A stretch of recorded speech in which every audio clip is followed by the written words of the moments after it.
All right. Well, it's 3:30 here today, July 15th, and we will go ahead and get started with another version, another webcast here in our Survive and Thrive series. Happy to be with you again. Been a little while. Happy to provide a number of updates on what's transpired.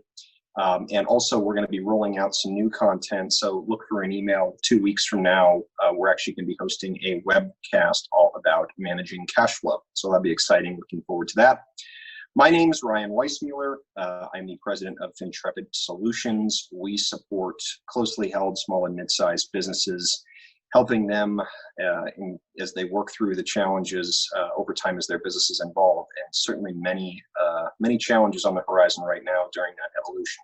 So we get to see a good bit firsthand of what's going on out there in the market. Agenda today, as usual, we're going to talk about some market updates. We'll go into what is happening out there with relief, talk about some best practices and next steps, and then we will have a little bit of time for Q&A at the end. So just to bear that in mind. The key here, again, as always with these, it's really, we preach this, it's a customized approach. What works for your business, there is no magic bullet, no one size fits all. Just because your neighbor does it doesn't make sense for your business. And the trickiest part about where we are in the environment right now is that we can't control this virus, nor can we control how the government responds to it. So there is a lot of macro decisions going on, macro impacts going on, some artificial challenges in the economy, if you will, that are just completely out of our control. So what we try and do is just have a very pragmatic approach, control what you can control, and there's always a way to move in one direction, whether it's forward, laterally, or even backwards, sometimes maybe the direction to go. But hopefully we can talk through just a quick, impactful, and holistic view and give you some actionable takeaways here at the end. So first off, what's happening? Really, it does feel like it's 2 steps forward, 2 steps back. Sometimes maybe even more than that, steps back. So much starting and stopping. Probably pay attention to the news. California shut a lot of things back down. I think one thing that I'd point out there, and we certainly try to get to as much data as we can. Follow a number of economists, follow some really smart healthcare folks. The data is what's important. The news is clearly very politicized. I actually had someone tell me, just stop reading headlines altogether. And I think there's an element of wisdom in that. There's no question that the virus is spreading. There is some evidence that it's potentially less deadly, more contagious, but less deadly. But again, that is still to be determined, and we don't know ultimately where this thing's going to end up, where it's going to go. So there's no real tried and true answers there. A couple of things we can say on the consumer confidence side, and I put that with a question mark because it's a question of does it hold up or not. Consumer confidence and consumer spending both rose. And higher than expected. So it does seem like the consumer has the desire to bounce back. We need to see how long lasting that is. Now, one piece of very positive information that is likely going to have an impact on that consumer, and really this is so driven by consumer confidence and that consumer feeling okay about the world and okay about being able to go back in and really be a fully participating member of the economy again. Moderna, who is one of the biotech firms that is working on a vaccine, announced some very exciting results in the last 24 hours, where in their initial human trial, every single one of the recipients of their experimental vaccine developed essentially neutralizing molecules within their body, similar to someone who has had COVID-19. Still to be determined how long that lasts. But very promising results, and they are moving forward with the next trial July 27th. This is one of the companies that the federal government has thrown a bunch of money behind. So, it does appear with everything going on that they are going to push this vaccine as quick as possible. And even just from a psychological perspective, that could have a massive impact on things. So something to keep a very close eye out. There are a number of other vaccine candidates as well. And certainly, I think we all are very hopeful that we start to have some tools in our toolkit that can really take a little bit of the sting out of this, terrible virus. From the workforce perspective, and again, virus plays into this, A number of offices have shut back down again. We've certainly seen it. Some of our clients have reclosed offices. I know of other companies or have just delayed, indefinitely plans to go back. That is something to be aware of. The remote workforce is likely staying around some folks a lot longer than maybe originally hoped for or planned. The other thing from a lending perspective in the lending environment, certainly, we are seeing a number of banks get a little bit more conservative, not surprising. For new business, for non-customers looking to go to a new bank, the level of scrutiny is certainly increasing, and they are looking to see and wanting to understand what the COVID impact is on the business. How they're underwriting things is very different, and that's very much open and something that's bank by bank. So that'll be something very interesting to really watch and see where that ultimately ends up. How they look at that impact. I've heard anything from some banks almost writing off the first half of 2020 to how they factor in the PPP loan potentially amount is kind of an adjusted EBITDA calc. But they are certainly wanting to see some trends, May, June, and forward to understand what's really going on in that business and scrutinizing things further. We feel strongly that there is still a market out there to get things done, and for good companies, they're going to find opportunities. But it's definitely going to take some additional hurdles to get through it. And banks still have money. Banks are still going to lend, but they are going to manage their risk. And then, from a Main Street perspective and expectation, I share this anecdotally based on what we're seeing, but I think, a number of the folks that we talk to on a regular basis, I think are in mostly consensus about this, that August, September, October, you're going to start see, what have been referred to as some of these zombie companies are going to start to crack. Companies that maybe the PPP loan just bought them a little bit more time, probably are not going to make it. That could be across a wide swath of industries. We've certainly already seen it with the number of retailers. You're going to potentially see it in the restaurant and hospitality space, certainly some aerospace companies, but a lot of different businesses are going to be impacted by this. Something really to watch out for.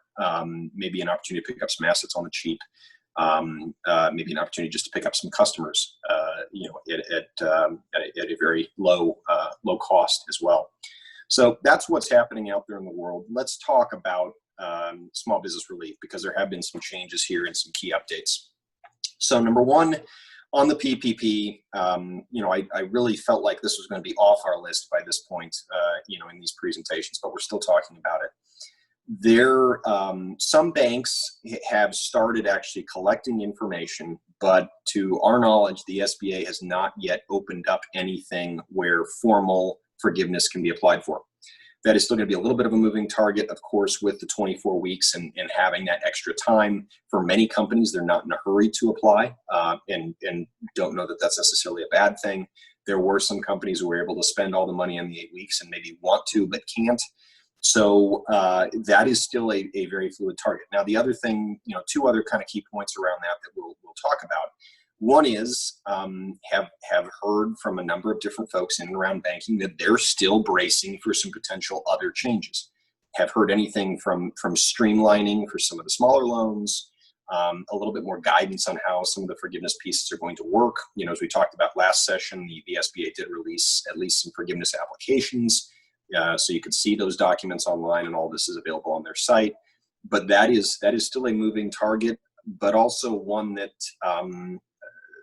unless someone's really worried about being able to sleep at night from the forgiveness side of it, there aren't as many companies that need to be in a mad rush to get that forgiveness. So we're advocating a little bit of patience. The banks certainly want to get it right. And I do know that a number of the lenders themselves are actually rolling out some good, what I understand, portals and tools that will help clients manage through that PPP forgiveness process. So something to watch for.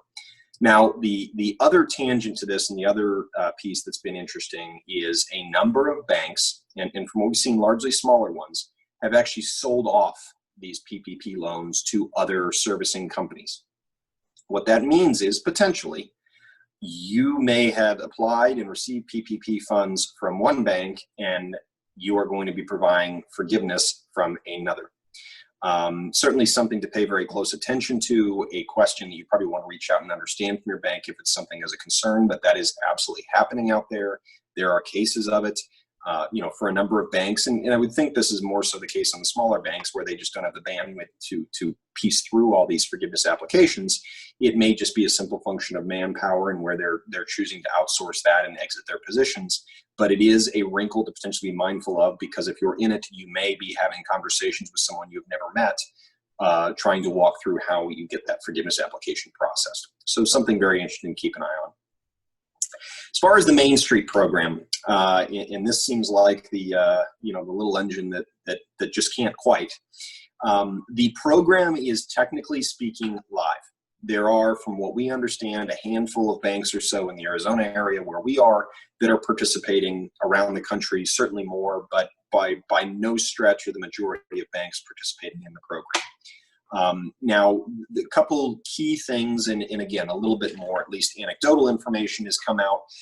Banks seem to be planning to underwrite these like normal loans. So in other words, if a client, and they are, my sense is they're going to do this for their own clients first, but this is not something that a lot of banks are going to try and use to attract new business, that when they're evaluating all the different options they have, no different perhaps than having an SBA loan in their toolkit, that the Main Street lending program is just going to be another tool in the toolkit that they may rely upon if it fits, but they're going to go through their traditional underwriting.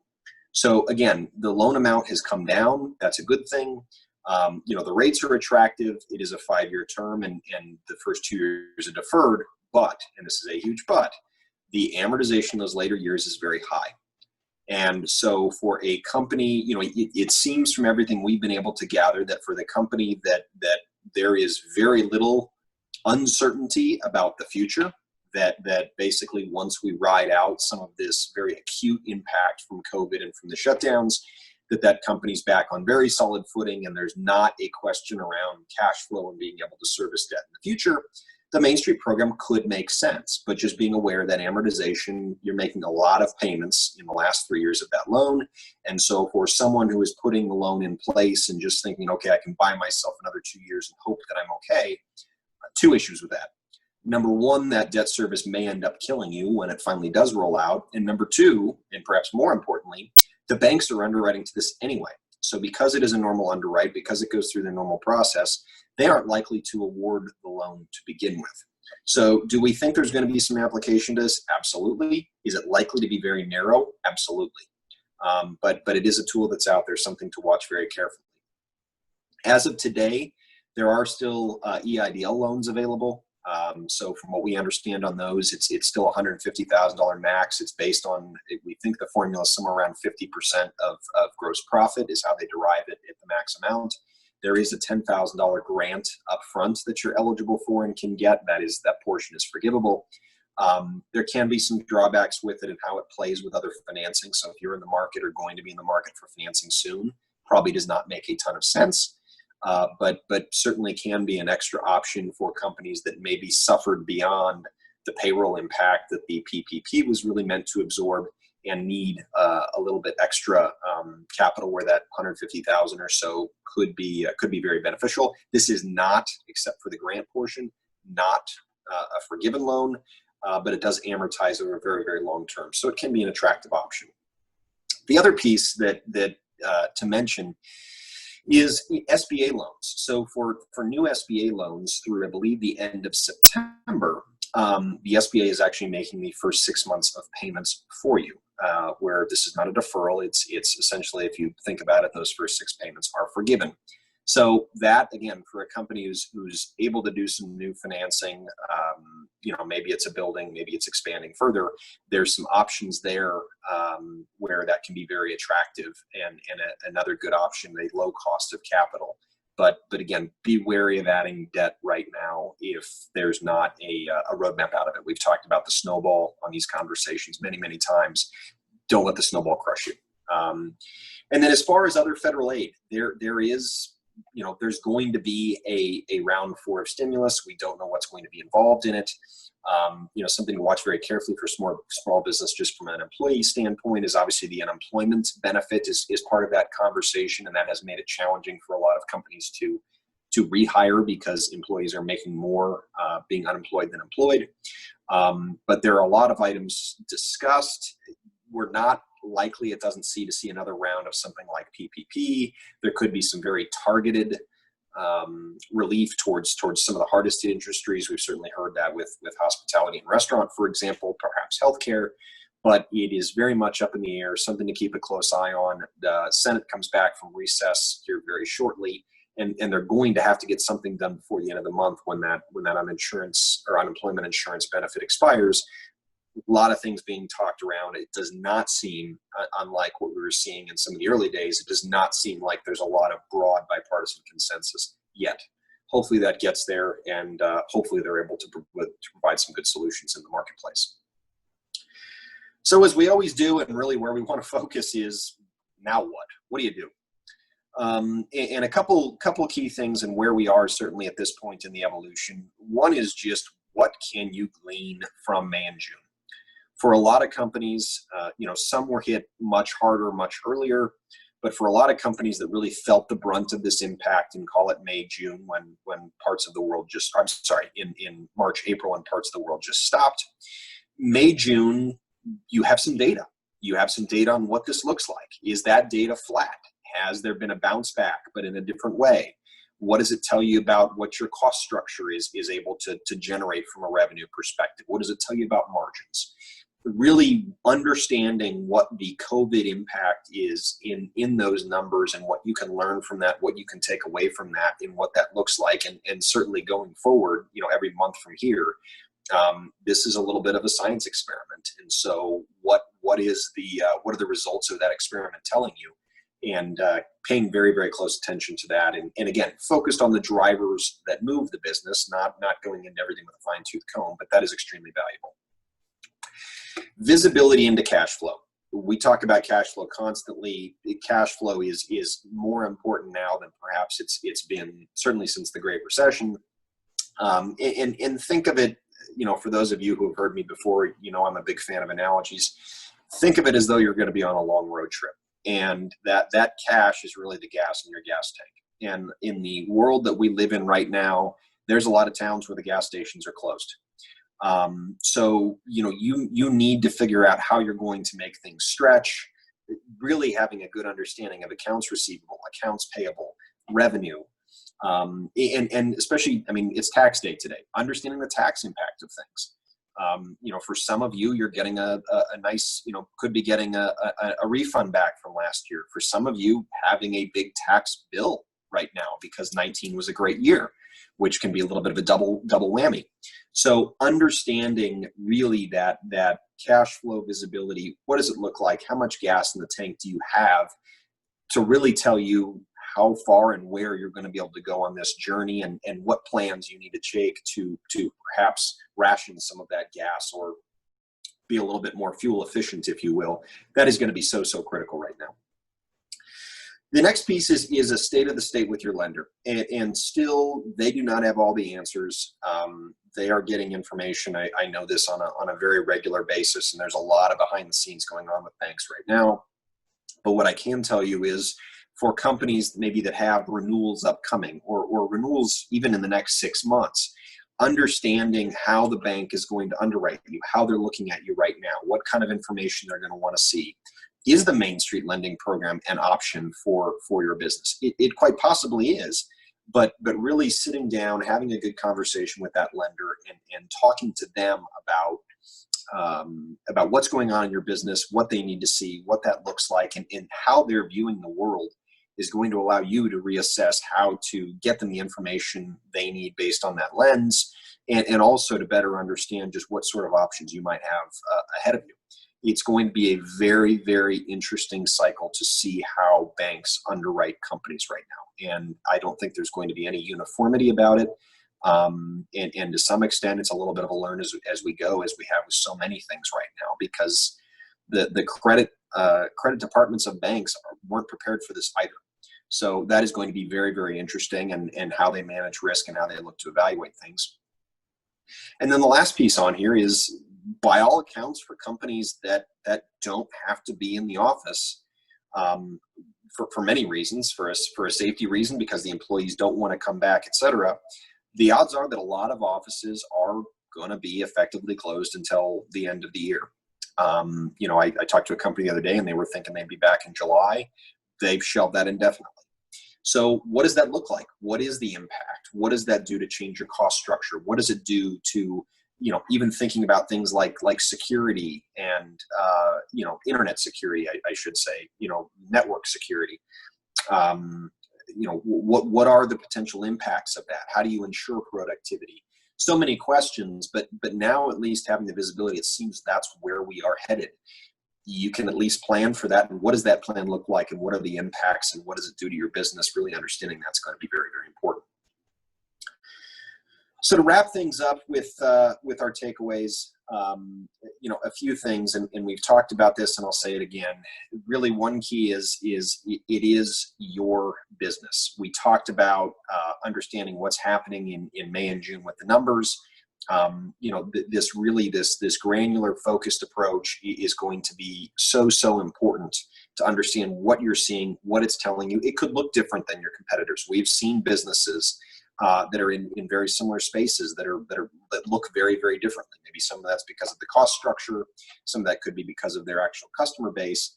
But what is impacting your business, and trying to weed through that, because the reality is the headlines probably aren't telling you a ton about your business. You're going to get that information from your customers, from your vendors, from your team, from your financials, really being able to paint that picture. Second piece is having a plan A and a plan B. And I'll share with you an interesting just kind of case study that we were in with a client of ours the other day, where they feel pretty good that they're going to have a sales bounce back the second part of the year. But the concern was they had not really taken any time to evaluate parts of their cost structure.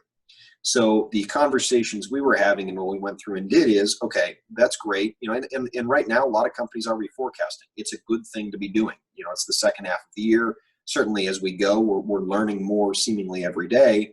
Not a bad best practice to reforecast quite often.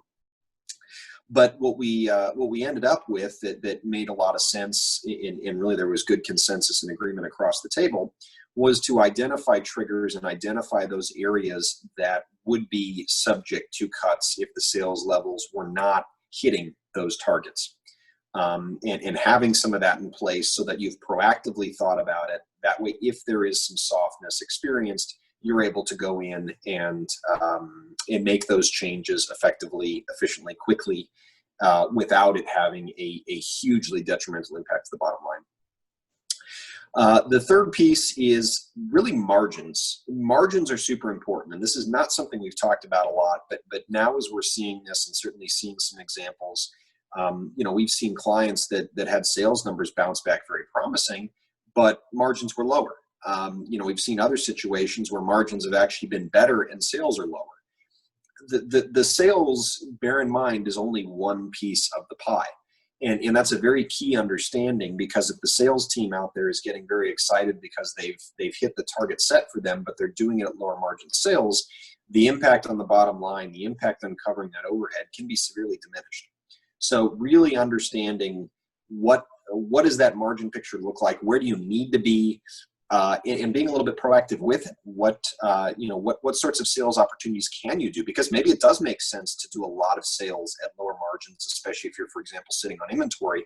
But that margin piece of it needs to be part of the conversation, any sales discussion, and those two things operating in tandem. Very, very important.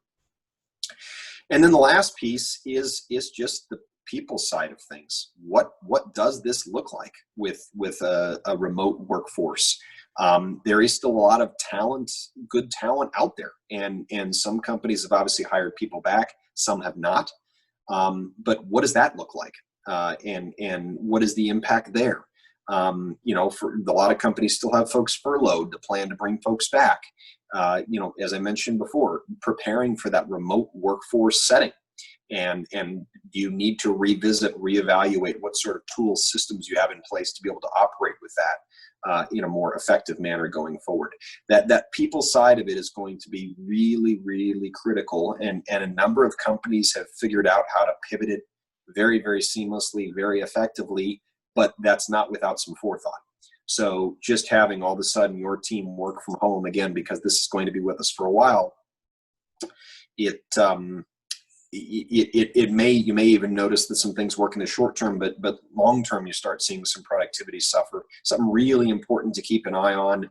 There are tools out there like the one we're on right now, the Zoom platform, where you can still keep in touch, but it's a different operating structure. And for those who haven't gotten used to it, it's critical. And at least right now in Arizona, even more so with what we've experienced, certainly with coronavirus in the last 30 days or so, employees are less likely to want to go back. I know of an example where a company holds a regular meeting a couple times a month, and that meeting was attended by all but one in June. Their attendance in July has been 2. So people not even comfortable coming back, even if leadership, that would certainly be their preference. So something to keep a very close eye on. And with that, I don't see any questions in the Q&A box, but again, always good, and I get a lot of questions throughout the week, which is part of why I do that, and it's super helpful on our end. So I'll address one big one that I think will run us right up against our time here. If there is anything else, by all means, chime in that Q&A box.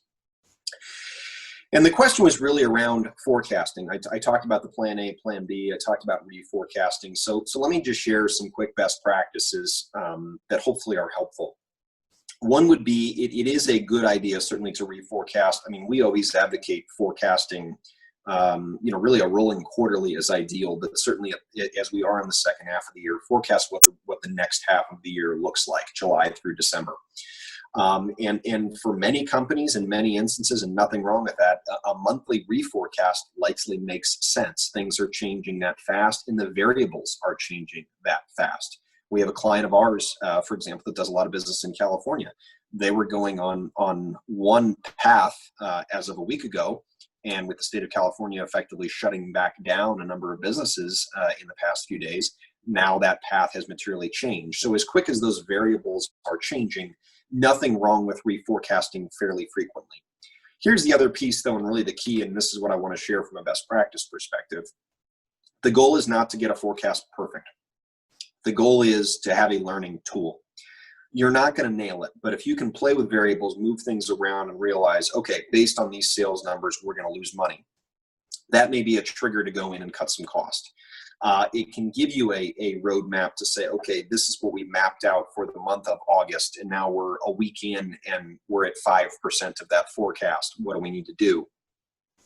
Again, it gives you an opportunity to go in and potentially make some changes. And I realize I'm giving some extreme examples, but you get the idea. The importance of using that as a tool, understanding, again, the big drivers. If you're able to capture the things that move 90% of your business, and for a lot of companies that might be 3, 5, 6, maybe at most different drivers, you're going to get a pretty good answer on what's happening within the business going forward and what that picture looks like. So use it as a tool. It is something like anything, you get better at it as you practice over time. But the simple process of going through planning is so critical, so beneficial, especially right now. And you don't have to have all the answers. I've had a conversation with many a CEO who says, I have no idea what to forecast. So maybe you look at ranges. Maybe you're saying if sales are 100% of the sales team forecast were here, maybe 80% is another scenario, maybe 50% is another scenario. So you understand downside. All good ways to look at it. In worst case scenario, you triangulate some things, but there is value from that exercise. It at least gives you something to aim at, because that's what we're talking about. Having a direction, having a point in that map that you're heading towards, and understanding that. And that's not to say that the trip's not going to be windy and maybe alter course a little bit. But if you don't plant a flag somewhere, you're definitely going to miss it. So we're at the end of our time here today. Thank you again for joining us. Look for an announcement on that webinar coming up on the 29th on cash flow. We'll talk through a lot of best practices and some tips around that. Looking forward to that. And then again, barring major changes, we'll look to sit back down a month from now and do another update webinar and hopefully have some more good information to share with you. So thank you for joining us today. Stay safe, stay strong, stay healthy, and we'll talk to you soon. Take care.